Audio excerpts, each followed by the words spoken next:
예. 성경에는 많은 명령들이 있습니다. 예를 들어서 항상 기뻐하라. 땅 끝까지 이르러 내 증인이 되라. 좁은 문으로 들어가라. 범사에 감사라. 수많은 명령들이 있는데 이 중에서 가장 우선적이고 어떤 데는 명령은 무엇입니까? 다 아시죠? 무엇이죠? 하나님을 사랑하라. 그죠? 마태복음 22장 37절 38절 말씀입니다. 예수께서 이르시되 내 마음을 다하고 목숨을 다하고 뜻을 다하여 주 너희 하나님을 사랑하라 하셨으니 이것이 크고 첫째 되는 계명이요. 이 명령은 예수님께서 직접 말씀하신 것입니다. 성경에 나오는 모든 명령 중 가장 우선적이고 가장 첫째 되는 가장 큰 계명입니다. 그래서 마음을 다하고 또 목숨을 다하고 뜻을 다하여 주 너희 하나님을 사랑하라 하는데 우리의 모든 것, 우리의 목숨까지 우리의 전 존재를 다해서 하나님을 사랑하라 하는 그런 말씀입니다. 우리 전 존재로 하나님께서 우리를 사랑하는 것, 우리 전 존재로 사랑하는 것, 이것이 바로 하나님께서 우리를 창조하신 목적입니다. 우리 지난번에 성경 공부 시간에 그런 걸 우리 나눠봤는데 우리 부모가 자녀들 낳는 이유가 다른 게 아니라 나의 사랑을 쏟아부을 대상을 원해서 자녀를 낳습니다. 하나님께서 사람을 만드신 이유도 하나님의 사랑을 쏟아부을 그런 대상으로 사람을 만드셨습니다. 그것을 알고 우리 또한 하나님을 사랑하는 것이 우리 신앙의 핵심입니다.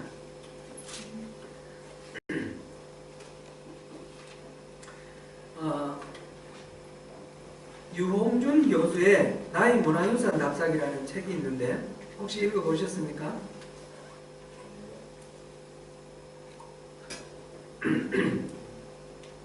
우리 조국 대한민국에 전국에 흩어져 있는 문화유산을 이렇게 답사하면서 그것의 문화사적 의미라든지 또는 미학적 의미 그런 것들을 쭉 설명을 하는 그런 책입니다. 거기서 유홍준 교수가 한 말이 있는데 아는 만큼 보인다. 알면 그게 정말 아름다운 것이 보인다. 모르면 그냥 지나간다. 그런 뜻이죠. 용준 교수는 이 말이 원래 조선 정조시대의 문장가 유한준의 명언에서 나온 말이라고 소개를 했는데 한자도 띄웠었나요? 예. 지적 위 진애, 애적 위 진간, 간적 축지 이 비도 축이야. 옮기면, 우리말로 옮기면 알면 곧 참으로 사랑하게 되고 사랑하면 참으로 보게 되고 볼 줄 알게 되면 모으게 되니 그것은 한갓 모으는 것이 아니다. 그런 의미입니다. 누가 이렇게 수집하는 사람이 있었는데 그 사람이 수집 그 발문으로 이 글을 써줬습니다. 이 말은 조선시대 한 유학자의 말이지만 오늘날 하나님을 알고 또 하나님을 사랑하는 우리의 신앙에도 그대로 적용해도 좋은 그런 말인 것 같습니다. 알면 진짜 사랑하게 됩니다. 진짜 사랑하면 볼 수 있게 됩니다. 본다라는 말은 하나님의 영광을 본다. 그렇게 우리 적용하면 되고요. 보면 진짜 붙들고 단순히 그냥 붙들고 있는 것이 아니라 하나가 되는 온전한 하나가 되는 그런 것을 이루게 됩니다. 호세아 선지자는 여호와를 알자, 힘써 여호와를 알자 그렇게 말씀을 이렇게 하나님의 말씀을 전했는데 이유가 이스라엘이 멸망하는 이유가 내 백성이 하나님을 아는 지식이 없어서 망한다 이렇게 표현했어요. 하나님을 알지 못해서 멸망하는 그 이스라엘을 보면서 생존의 가장 중요한 조건이 바로 하나님을 아는 것이다 이렇게 말을 했습니다. 하나님을 사랑할 때 하나님을 알 때 하나님을 사랑하게 되고 하나님을 사랑할 때 하나님이 그들 가운데 임재하시고 동행하셔서 생명과 모든 풍성한 것들을 공급해 주십니다. 이것을 모르고 신앙생활을 하면 자꾸 기복주의로 흐르고 맙니다. 기복주의는 빌기자, 복복자, 복을 빈다는 뜻이죠. 신을 감동시켜서 신의 힘으로 자기의 문제를 해결하고 소원을 성취하는 그것을 목적으로 하나님을 믿는 그런 것인데 그건 거짓 신앙입니다. 이런 것은 미신입니다. 이렇게 하나님을 주인으로 섬긴다고 주여 주여 하지만 실제로는 자기 목적을 위해서 부려먹는 이렇게 종으로 부려먹는 이런 신앙은 가짜 신앙입니다. 가짜 신앙으로는 구원을 얻을 수 없습니다. 기복주의는 하나님의 뜻을 알기 싫어하고 또 듣기 좋은 소리만 원합니다. 기복주의의 요소가 성경에 많이 나오는데 몇 군데만 제가 찾았습니다. 이사야서 30장 9절에서 11절입니다. 같이 한번 읽어보겠습니다. 대저 이는 패역한 백성이요 거짓말하는 자식들이요 여호와의 법을 듣기 싫어하는 자식들이라. 그들이 선견자들에게 이르기를 선견하지 말라. 선지자들에게 이르기를 우리에게 바른 것을 보이지 말라. 우리에게 부드러운 말을 하라. 거짓된 것을 보이라. 너희는 바른 길을 버리며 첩경에서 돌이키라. 이스라엘의 거룩하신 일을 우리 앞에서 떠나시게 하라 하느니라 하는도다. 문자 그대로 그렇게 말했다는 뜻이 아니라 그들의 행위를 보면 이런 말을 하는 거나 마찬가지다 그런 뜻입니다. 선견자들에게 선견하지 말라. 선견자가 뭡니까? 하나님 뜻을 우리에게 말해주는, 먼저 보고 말해주는 사람입니다. 선견자, 선지자 같은 말이 지금 동어반복으로 나옵니다. 또 바른 것을 보이지 마라. 진리를 말하지 말라. 참된 진리를 말하지 말고 우리 귀에 듣기 좋은 소리만 달아라. 그리고 바른 길을 버리고 첩경에서 버리고 하나님, 우리의 거룩하신 분 하나님을 떠나게 하라. 이렇게 말한대요. 이사야서에서 지금 이스라엘 백성들, 유다 백성들을 향해서 그렇게 말을 했습니다. 이렇게 강한 진리의 메시지가 전해지면 거부하고 자기들 구미에 맞는 메시지만 좋아하고 환영하는 이런 것이 바로 기복주의입니다. 오늘날 우리 교회에서 선포되는 많은 말씀들이 어떻습니까? 듣기 좋은 말 선포되는 것 아닙니까? 이것은 기복주의고 가짜신앙입니다. 자기의 만족이 신앙의 목적이기 때문에 이런 일이 일어납니다. 그런 신앙을 하는 이스라엘에 대해서 하나님은 말씀하십니다. 예레미야서 6장 13절 14절입니다. 이는 그들이 가장 작은 자로부터 큰 자까지 다 탐욕을 부리며 선지자로부터 제사장까지 다 거짓을 행함이라.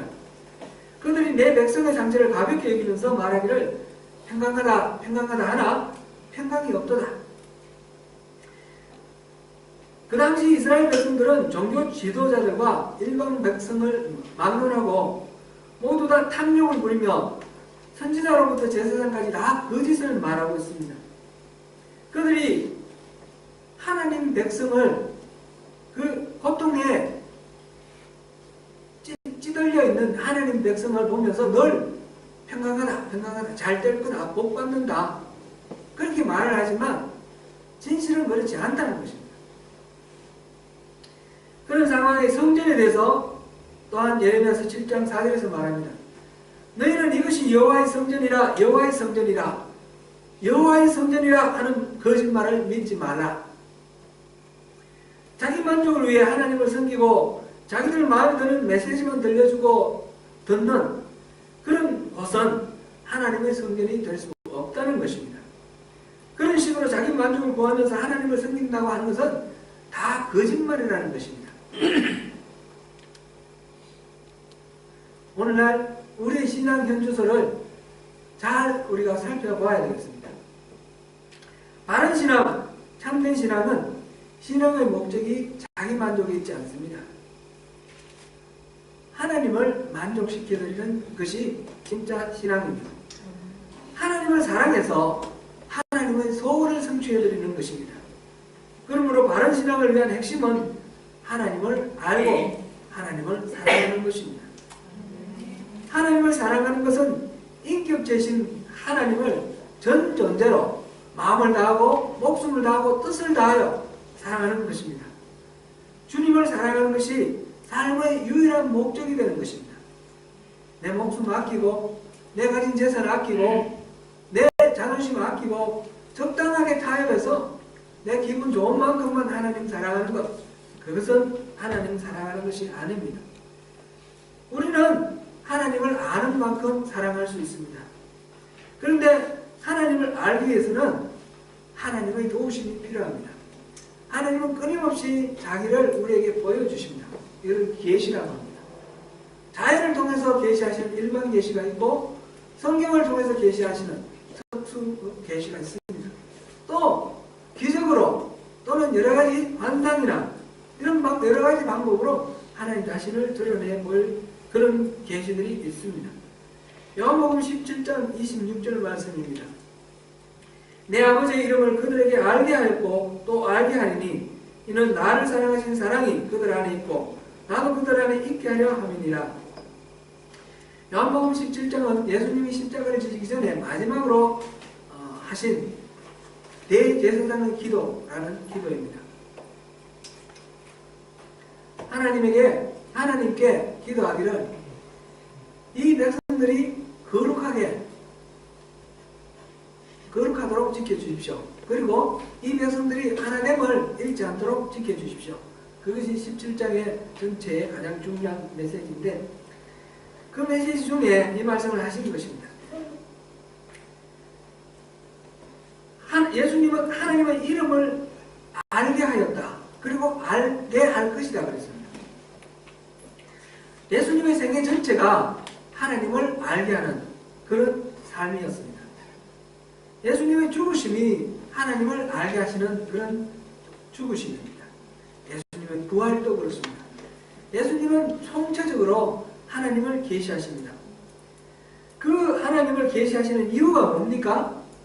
나를 사랑하신 그 사랑, 곧 예수를 사랑하신 하나님의 사랑이 우리들 안에 있게 하기 위해서 그렇게 우리에게 하나님을 알게 해주신다라고 하였습니다. 이것은 예수님의 열망일 뿐만 아니라 하나님의 열망입니다. 예수님은 철저히 성령님의 인도하심에 따라 아버지 하나님의 행하심을 보고 행하셨고 또 하나님이 주시는 말씀대로 그렇게 말씀을 했습니다. 그렇기 때문에 이 열망은 곧 하나님의 열망이다 이렇게 말해도 되겠습니다. 성경은 예수님이 재림하실 때까지 그리스도의 신부가 준비될 것이라고 기록하고 있습니다. 요한계시록 19장 7절입니다. 우리가 즐거워하고 크게 기뻐하며 그에게 영광을 돌리세 어린 양의 혼인기약이 이르렀고 그의 아내가 자신을 준비하였으므로. 여기서 그의 아내는 누구입니까? 그리스도의 신부는 누구입니까? 교회, 바로 우리들입니다. 로마서 5장 5절입니다. 소망이 우리를 부끄럽게 하지 아니하면 우리에게 주신 성령으로 말미암아 하나님의 사랑이 우리 마음에 부은 바 되매니. 우리가 어떻게 그리스도의 신부로 준비를 할 수 있느냐? 우리 안에 하나님을 향한 사랑으로 채워야 되는데 그 사랑은 성령님이 우리에게 부어주신다는 것입니다. 성령님께서 하나님의 사랑을 부어주십니다. 그 사랑으로 우리는 하나님을 사랑합니다. 우리는 아는 만큼밖에 하나님을 사랑할 수 없습니다. 그래서 바울사도는 지속적으로 성령님께서 하나님을 알게 해주시고 하나님의 그 사랑을 알게 해달라고 도우심을 구합니다. 에베소서 1장 17절입니다. 우리 주 예수 그리스도의 하나님 영광의 아버지께서 지혜와 계시의 영을 너에게 두사 하나님을 알게 하시고 이렇게 기도를 했다는 거죠. 또 오늘 본문 또 사도가 에베소 교회를 위해서 올리는 기도, 두 번째 기도입니다. 1장에서의 기도, 그 다음에 3장에서의 기도, 두 번째 기도인데 18절 19절을 봅니다. 능히 모든 성도와 함께 지식에 넘치는 그리스도의 사랑을 알고 그 너비와 길이와 높이와 깊이가 어떠함을 깨달아 하나님의 모든 충만하신 것으로 너희에게 충만하게 하시기를 구하노라. 아멘.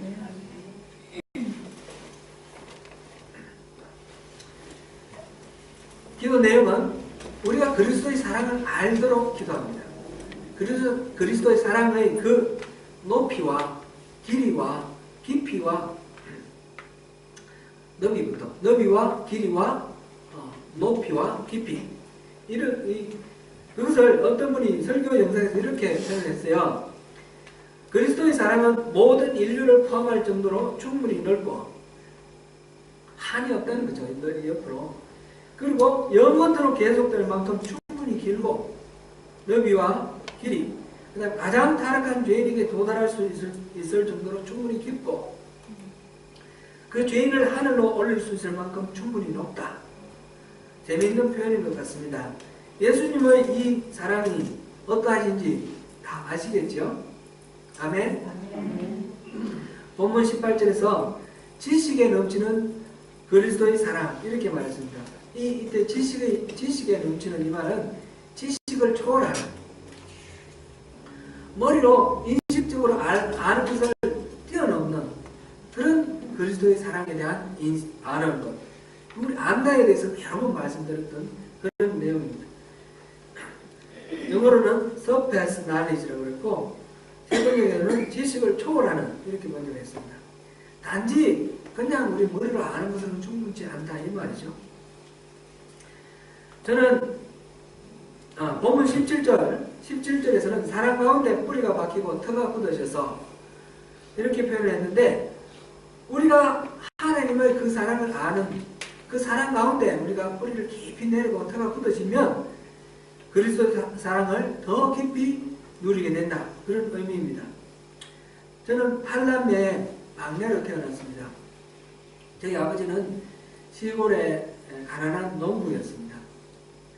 평생을 뼈빠지게 일하셨지만 가족들의 양식조차 이렇게 공급하지 못하는 그런 빈농이었습니다. 한 50년 전 된 이야기인데 제가 한 7살, 8살 되었을 때인 것 같습니다. 그때 아버지 친구 한 분이 오셨습니다. 일본에 그 일제 때 징용으로 끌려갔다가 그곳에서 이제 해방되고 난 뒤에 돌아오지 않고 정착해서 살던 그런 분인데, 결혼을 해서 이렇게 세월이 흘렀는데 자식이 없었나 봅니다. 우리 집에 와보니까 뭐 이렇게 8남매니까 자식이 많으니까 우리 아버지께 계속 조른 거예요.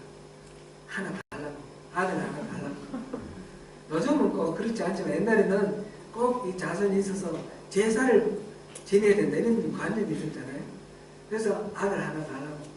그러니까 이제 형들한테는 어떻게 확인했는지 모르겠는데 아마 물어본 것 같고요. 마지막으로 저를 부르셨습니다. 사랑방에 들어오라고 해서 들어갔더니 그 아버지 친구분이 저를 이제 설득을 합니다. 말하자면 꼬시는 거죠. 일본 가면 매일매일 살밥 준다. 그리고 옷도 좋은 옷 사줄게. 고깃국으로 맨날 먹을 수 있다. 그러면서 고등학교, 대학교까지 다 공부시켜줄게. 뭐든지 해달라는 걸 다 해줄게. 나랑 일본 가자. 그 이야기를 듣고 제가 눈이 반짝반짝해가서 이렇게 쳐다보고 있었어요. 그래서 탁 쳐다보다가 언뜻 아버지의 눈과 마주쳤어요. 근데 아버지는 너무너무 실망하신 눈빛이. 제가 너무 이렇게 솔깃해가 쳐다보고 있으니까 속상한 그런 눈빛이었어요. 그 아버지 눈빛이 아버지도 좋아서 그렇게 하는 줄 알았는데 그게 아니고, 안 좋아하신다는 느낌을 딱 갖는 순간 온갖 생각이 머릿속에 탁 떠오르는 거예요. 일본 가면 우리 아버지도 볼 수 없고 엄마도 못 보고 형 누나도 못 보고 그럼 다 끝이네. 그런 생각이 드는 거죠. 요즘같이 이렇게 교통이 발달하고 통신이 발달하는 건 상상도 못했죠. 그래서 그 순간 제가 일본 가서 좋은 것보다도 가고 싶지 않았네요. 그래서 저 안 갈래요. 그러고는 밖에 나가서 놀았습니다. 실컷 놀고 저녁에 들어왔는데 저녁 식사를 하는데 이 아버지가 표정이 너무너무 좋으신 거예요. 밝고 환하시고.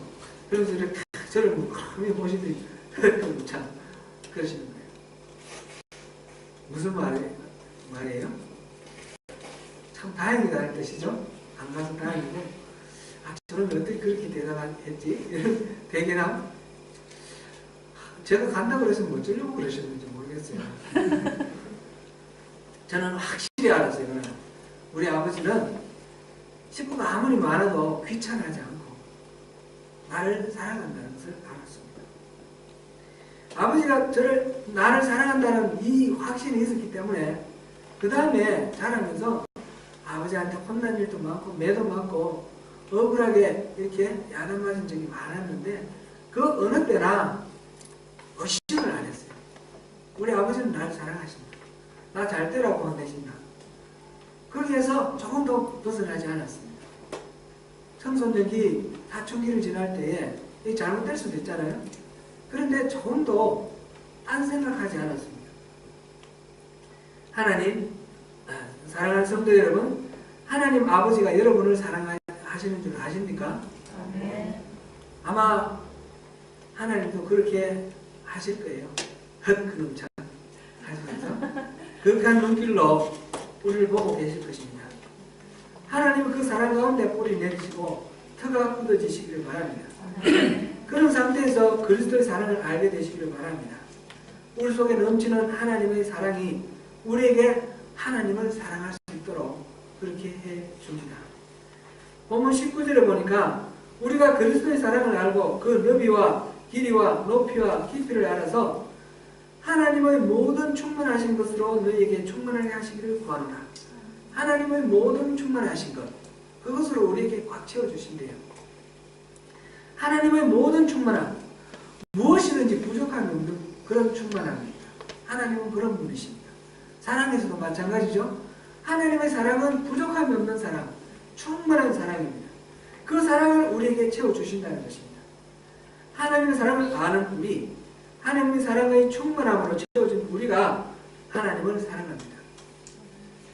하나님을 사랑하라. 이것이 첫째 되는 계명이라고 그랬는데 마음을 다하고 목숨을 다하고 뜻을 다하여 주 너희 하나님을 사랑하라 그랬는데 마음도 다해야 되고 목숨도 다해야 되고 생명같이 사랑해야 되고 뜻을 다하여 우리에게는 아무런 의지도 남겨놓지 말고 다 사랑하라 그랬는데 그렇게 사랑해야 진짜 사랑이라고 그랬는데 여러분 이것이 하나의 율법이 계명이고 율법이면 그것은 짐입니다. 그렇죠? 그렇게 우리가 사랑해야 된다. 의무라고 생각해 보세요. 너무너무 고통스러운 짐이죠. 이것은 복음이 아닙니다. 하나님께서 우리에게 이렇게 마음을 다하고 목숨을 다하고 뜻을 다하여 주 너의 하나님을 사랑하라 하실 때는 의무사항으로 우리에게 그렇게 말씀하시는 것이 아닙니다. 하나님이 우리를 그렇게 사랑할 수 있는 능력을 주시면서 우리를 초청하시는 것입니다. 하나님의 사랑 안에 우리를 초청하시는 것입니다. 우리 아버지가 저를 그렇게 사랑하는 것을 보여주심으로 제가 아버지에 대해서 의심 없이 사랑하는 것처럼 하나님이 우리를 너무너무 사랑하시는 것을 보여주심으로 그 사랑 안으로 하나님은 우리를 초청하시는 것입니다. 사랑하게 되면 하나님을 보게 됩니다. 하나님을 진짜 사랑할 때 하나님의 영광을 보게 됩니다. 하나님의 얼굴, 하나님의 영광, 존재 자체. 저 다시 말씀드리면 하나님을 인격적으로 만나게 되고 깊은 사랑의 교제 안에 들어갈 수 있게 됩니다. 출애굽기 33장 제가 여러 번 인용해서 잘 아실 것입니다. 이스라엘의 하나님이 황금송아지를 만든 이스라엘에 진노하셨을 때 모세가 바울도 아니고 모세 우리 어머니가 형제가 많으니까 저를 부를 때 소수대로 다 부르시는 거예요. 친구한테 하나 생각하시 뭐라고 그러나 마지막에 제 이름입니다. 이제 모세 다윗 뭐 바울 아니고 모세입니다. 모세가 하나님께 그렇게 매달렸습니다. 하나님 이름을 위해서 용서해 주세요. 이 백성들 다 죽여버리면 세상 사람들이 뭐라 하겠습니까?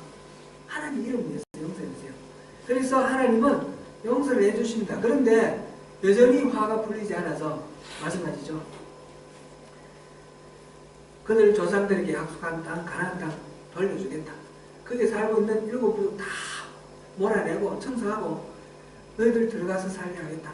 가서 잘 살아라. 그러나 나는 가지 않겠다.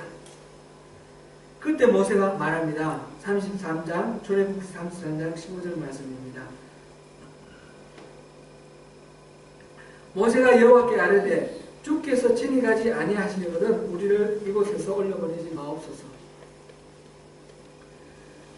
하나님을 전 존재로 사랑하는 모세는 하나님이 없는 가나안 땅보다 하나님이 계신 광야를 택하겠다고 하였습니다. 모세가 구한 것은 젖과 꿀이 흐르는 가나안 땅, 우리가 하나님 손에 달려있는 혜택, 복, 그것을 바란 것이 아니라 하나님 자신이었습니다. 하나님 얼굴이었습니다. 왜 하나님께서 모세를 친구처럼 내주셨는지 우리는 알 수 있습니다. 하나님을 알고 하나님을 사랑하는 것이 유일한 소망이 되는 이 모세를 하나님은 그렇게 친밀하게 대해주신 것입니다. 시편 27편 4절입니다. 내가 여호와께 바라는 한 가지 일, 그것을 구하리니 곧 내가 내 평생에 여호와의 집에 살면서 여호와의 아름다움을 바라보며 그의 성전에서 사모하는 그것이라. 평생에 한 가지, 유일하게 한 가지인데 그것은 여호와의 집에 살면서 여호와를 바라보며 여호와를 사모하는 것입니다. 이 시인의 그 마음이 바로 우리의 마음입니다. 하나님은 그 얼굴을 구하는 사람에게 하나님 자신의 성품을 보여주십니다. 하나님 뜻을 보여주시고 하나님의 길을 보여주십니다. 우리 안에 들어오십니다. 동행하시면서 인도자가 되어주십니다. 오늘 본문 17절을 보니까 믿음으로 말미암아 그리스도께서 너희 마음에 계시게 하셨고, 그리스도가 우리 마음에 계신다는 거죠. 바울 사도의 기도이고 이것은 실현된 약속입니다. 실현된 약속. 예수님이 내 안에 계시는 것이 확실하면 우리 삶은 변화될 수밖에 없습니다. 예전처럼 살 수가 없습니다. 예수님이 내 안에서 나를 다스리신다면 우리가 사랑해야 될 사람을 미워하거나 또는 말을 함부로 하여 상처를 주거나 또는 은밀한 죄를 감춰두고 그렇게 살 수가 없습니다. 옛 성질, 옛 습관을 그대로 살 수가 없습니다. 근데 만약 내 삶이 여전히 죄 가운데 있고 용서와 사랑, 기쁨과 감사가 없다면 그 이유는 어디에 있을까요? 복음을 몰라서 그렇습니까? 예수님이 내 안에 계시지 않아서 그렇습니까? 그런 것이 아니죠. 예수님은 이미 내 안에 계십니다. 다만 내 안에 와 계신 예수님을 모르고 그 예수님을 만나지 못했기 때문에 그렇습니다. 그분이 내 안에 계시다는 사실을 머리로는 믿고 말로는 믿는다 하는데 실제로는 믿지 않기 때문에 그렇습니다. 예수님이 여러분 안에 계신다는 사실을 믿으십니까? 진짜로 믿으시길 바랍니다. 요한복음 14장 18절 말씀입니다. 내가 너희를 고아와 같이 버려두지 아니하고 너희에게 오리라. 마태복음 28장 20절 말씀입니다. 볼지어다 내가 세상 끝날까지 너희와 항상 함께 있으리라. 고린도후서 13장 5절 말씀입니다. 너희는 믿음 안에 있는가 너희 자신을 시험하고 너희 자신을 확정하라. 예수 그리스도께서 너희 안에 계신 줄을 너희가 스스로 알지 못하느냐? 그렇지 않으면 너희는 버림받은 자니라. 예수 그리스도께서 우리 안에 계십니다. 이 사실을 믿는 근거는 우리의 느낌에 있지 않습니다. 이것은 말씀에 있습니다. 약속의 말씀. 이 사실은 신앙생활에 연륜이 길어야지 터득되는 건 아닙니다. 어떤 직분이 목사냐 장로냐 신학을 공부했느냐 그래야 도달될 수 있는 그런 단계가 아닙니다. 오늘 예수를 믿어도 이 단계는 도달될 수 있습니다. 예수님께서 우리가 믿을 때 우리가 예수를 영접할 때 그때 우리 안에 들어오시는 것입니다. 들어오셔서 내 안에 좌정하시는 것입니다. 이것은 이렇게 예수님을 우리 안에 들어오시게 하고 내 안에 계시게 하는 열쇠는 단 한 가지입니다. 세상에 어떤 것도 아니고 오직 한 가지 믿음입니다. 믿음으로 말미암아 그리스도께서 우리 안에 계시는 것을 알으라 그랬습니다. 보이지 않고 들리지 않고 또 만져지지 않는 우리 예수님, 예수님이 내 안에 있다는 거, 참 이것도 어떻게 믿어야 되는데, 믿기는 믿어야 되겠는데 잘 안 믿어진다. 참 곤란한 그런 말입니다. 이럴 때에 하나님께서 우리에게 성령을 주십니다. 성령을 주셔서 믿게 해 주십니다.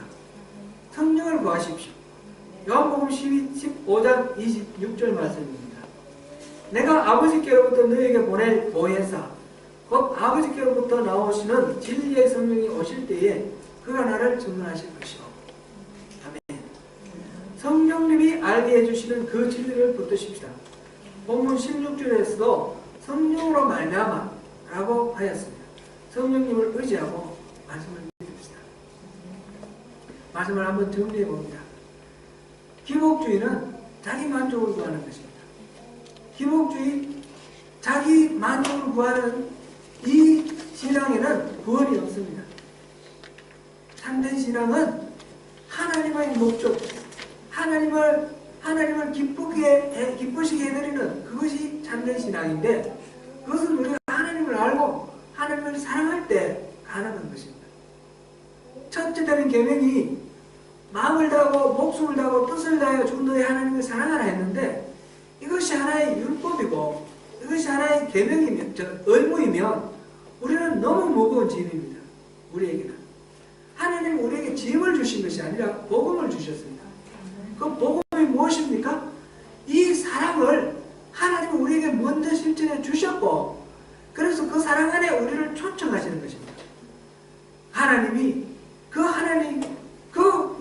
무명 광대한 우주 만물을 만드신 하나님이 시간을 만드시고 공간을 만드신 그 하나님이, 모든 존재를 만드신 하나님, 모든 개념을 만드신 하나님이, 그 하나님이 우리를 사랑하셔서 사람의 몸을 입고 이 지극히 작은 지구 땅에 사람의 몸을 입고 오셔서, 그것도 죄인으로 십자가를 지시고 나무에 매달리셨습니다. 나무에 매달린 자는 저주받은 자라고 그랬는데 그 모든 저주를 다 받으셨습니다. 이유가 무엇입니까? 우리를 사랑하십니다. 하나님은 그 사랑을 우리에게 보여주시고 그 사랑을 우리에게 나눠주시면서 동참하기를 원하십니다. 그 사랑에 초청하기를 원하십니다. 믿음 가운데서 이 십자가 복음의 능력이 우리 삶을 변화시켜 주시는 놀라운 기적을 이루시는 것을 체험하시고, 우리가 누구를 사랑하고 용납하고 이것이 어쩔 수 없이 마지못해서 풍토하면서 그렇게 되는 것이 아니라 하나님이 부어주신 그 사랑으로 저절로 될 수 있도록, 하나님이 하시지 아니하시면 안 되는 일들이 우리 안에 그렇게 일어나도록, 그런 기적이 일어나도록 주님이 우리를 초청하셨습니다. 우리 신앙은 논리적으로 어떤 철학을 얻는 것이 아닙니다. 우리 신앙은 하나님의 영으로 인해 우리 영이 새롭게 거듭나는 것입니다. 하나님의 영으로 우리 존재가 바뀌는 것입니다. 이 땅에 물질적인 그런 존재로 머물러 있지 않고 영적인 존재로, 신적 존재로 우리가 바뀌는 것입니다. 사랑하는 성도 여러분, 하나님 우리 초청하시는 이 자리에 함께 동참하셔서 내 안에 계신 그리스도, 이미 와 계신 그리스도, 그 그리스도께서 나를 만나주시고 나를 사랑해 주시는 것을 알고 그 그리스도를 사랑하고 그 그리스도를 순종하고 따름으로 천국을 누리시는 우리 모두가 되시기를 축원합니다. 기도합니다.